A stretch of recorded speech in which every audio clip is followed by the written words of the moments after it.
morning, Year 4, and welcome to your literacy lesson.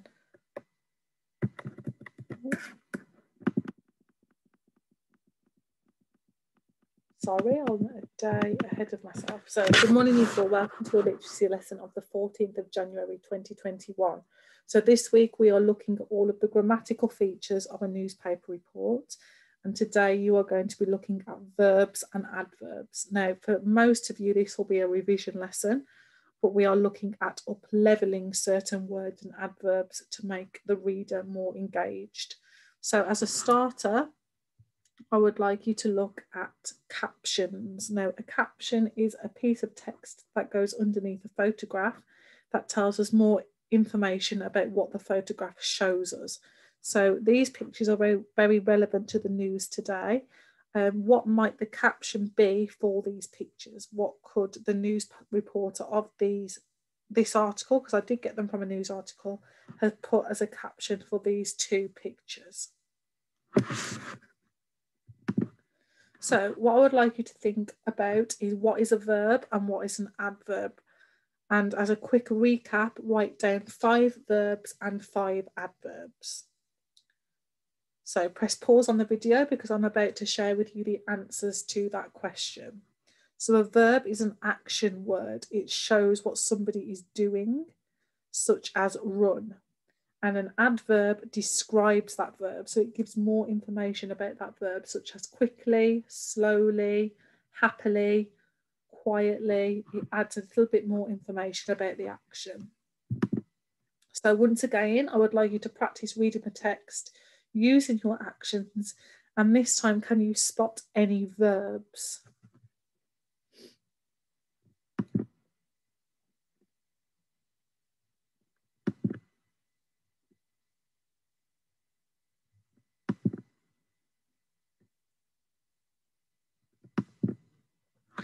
Okay, so here I just took an example of a definition of a verb from a newspaper reporter's blog.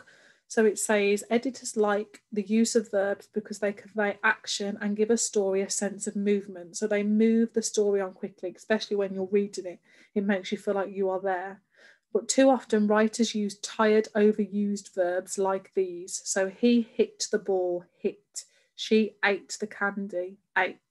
They walked up the hill, walked. Hit, ate and walked. They're boring. So how about these? He swatted the ball. She gobbled the candy. They trudged up the hill. Can you see the difference? The use of unusual off the beaten path verbs will surprise readers and add freshness to your sentences. And anytime you give a reader something they don't expect, they're bound to read your story more closely and more likely to finish it. So you might want to use a thesaurus for your next activity. You can use an online thesaurus on a phone, an iPad or a laptop, or even if you've got one at home, and hunt down some bright, fresh verbs that will make your next story sparkle, and in our case, our newspaper report. You are writing to be read as a journalist, as a newspaper reporter.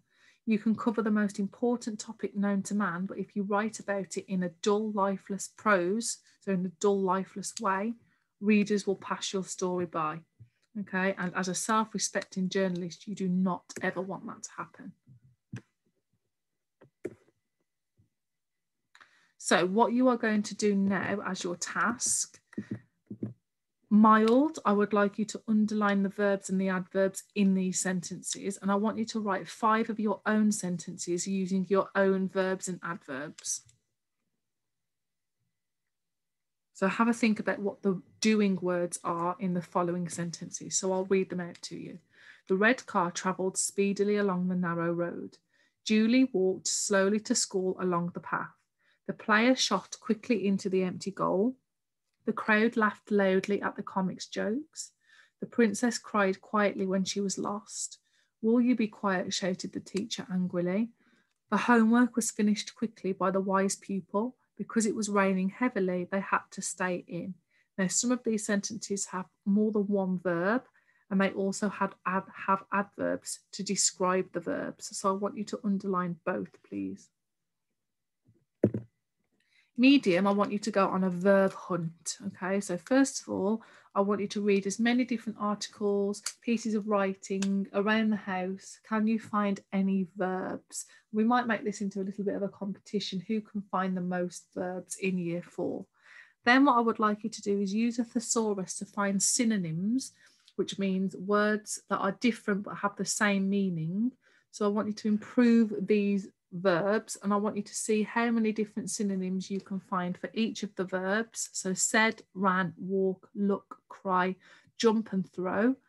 And I would like you to write your own sentences, including your new verbs, please. And as a challenge, can you add an adverb to those sentences? And Hart, I would like you to find synonyms for the following words. I would want you to add adverbs to those verbs, and I want you to write a short paragraph, a short story using those verbs that can really engage a reader. So if you want to look on Google Images and find a really interesting picture to write a story around, maybe a personal experience, but I would like a paragraph or two, a short story, including really powerful verbs and adverbs, please, for the hot challenge. So there's some ideas here.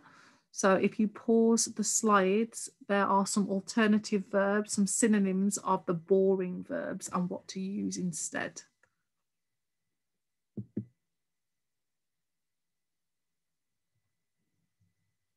Please do not use these words if you do not know the meaning of them properly. Please Google them and search them up, or even find different ones. I'm sure you can find better ones than the ones that I've provided here. But I didn't want to give you all of the answers. Okay, so who is going to be our verb champion of year 4? Please email your work over to year 4 at thepalmeracademy.com, because we are keeping a log of the children that are accessing the home learning, and I will look forward to seeing how many different verbs you can find in different pieces of text around the house, and also look forward to you using these in your writing next week.